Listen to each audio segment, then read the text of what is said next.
கருப்பு வெள்ளை வரலாற்று படங்களை சினிமா கொட்டகையில் காண வந்துள்ள அனைத்து கலை உள்ளங்களுக்கும் சினிமா கொட்டகையின் அன்பான வணக்கம். 1937ஆம் ஆண்டு வெளியான அனைத்து படங்களையும் வரிசையாக பார்த்து வருவதில் இப்போது நாம் அறிந்து கொள்ள இருக்கும் திரைப்படம் வல்லாள மகாராஜன் என்ற படமாகும். இந்த படத்தினை வேல் பிக்சர்ஸ் என்ற பட நிறுவனம் CSV சங்கர் என்பவரை இயக்க வைத்து 16,750 அடியில் எடுத்து திரையரங்கில் வெளியிட்டிருக்கிறார்கள். இப்படத்தின் கதை சுருக்கத்தை பார்ப்போம். 14ஆம் நூற்றாண்டில் திருவண்ணாமலை பகுதியை ஆட்சி செய்த வல்லாள பெருமான் என்ற மன்னனின் வாழ்க்கை வரலாற்றை சொல்லும் கதைக்களத்தை அடிப்படையாக கொண்டு எடுக்கப்பட்ட படமாகும். அந்த வல்லாள மகாராஜன் அவருக்கு குழந்தை பாக்கியம் இல்லாமல் போனதால் 2 மனைவிகளை மணந்தும் மீண்டும் குழந்தை இல்லாமலே போகிறது. இதன் காரணமாக அவர் தினமும் லட்சக்கணக்கான மக்களுக்கு உணவை வழங்கி வருகிறார். அந்த வள்ளல் தன்மையினால் அவருக்கு வல்லாள மகாராஜன் என்ற பெயர் வருகிறது. அருணாச்சலேஸ்வரர் கோவிலை புதுப்பித்து வல்லாள மகாராஜ கோபுரம் என்று அழைக்கப்படும் ஒரு கோபுரத்தை கட்டுகிறார். இப்போது நீங்கள் அருணாச்சலேஸ்வரர் கோவில் திருவண்ணாமலை சென்றாலும் அதை நீங்கள் காணலாம்.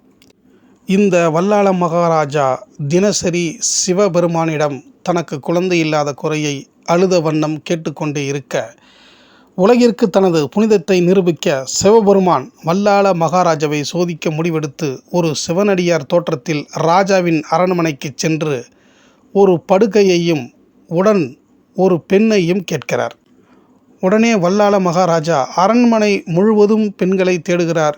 எல்லோருமே கணவன் இருப்பதால் ஒரு பெண்ணும் இல்லாமல் யோசித்த நிலையில் மகாராஜா தன் 2வது மனைவியான கல்லம்மா தேவியை அனுப்பி வைக்கிறார். அந்த சிவனடியாரின் பாதத்தை வணங்கி கல்லம்மாள் எல்லாம் சிவன் வசம் என்று தொட்டவுடன் அந்த சிவனடியார் ஒரு குழந்தையாக மாறுகிறார். மகாராணி கல்லம்மா தேவி அதிர்ந்து அந்த குழந்தையை தூக்கிச் சென்று மன்னரிடம் கொடுக்க, குழந்தையை மன்னர் கொஞ்சிய மறுகணமே குழந்தை காணாமல் போனதுடன் பெரிய மாட்டின் மேல் சிவபெருமான் அமர்ந்தபடியான தரிசனத்தை தந்ததுடன், மன்னரே, உன் விருப்பப்படி உனக்கு மகனாகிவிட்டேன். உனது இறுதி சடங்கையும் வருடந்தோறும் செய்யும் திதியையும் நான் தவறாமல் செய்வேன் என்று சொல்லி சிவபெருமான் மறைகிறார்.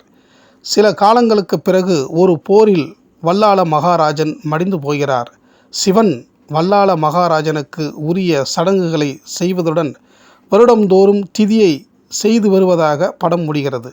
இந்த கதையில் பட்டினத்தார் படத்தில் நடித்த M தண்டபாணி தேசிகர் நடித்தால்தான் நன்றாக இருக்கும் என்று அவரை ஒப்பந்தம் செய்து அவரை வைத்தே படப்பிடிப்பை நடத்தி படத்தினை வெளியிட்டிருக்கிறார்கள். இந்த வல்லாள மகாராஜன் திரைப்படம் எதிர்பார்த்த வெற்றியை பெற முடியாவிட்டாலும் அனைத்து ரசிகர்களாலும் சிவ பக்தர்களாலும் இந்த திரைப்படம் கொண்டாடப்பட்டே இருக்கின்றது.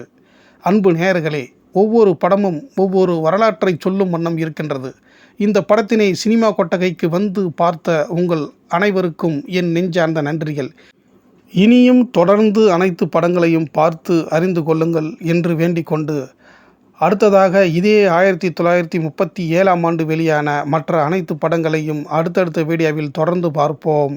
நன்றி, வணக்கம்.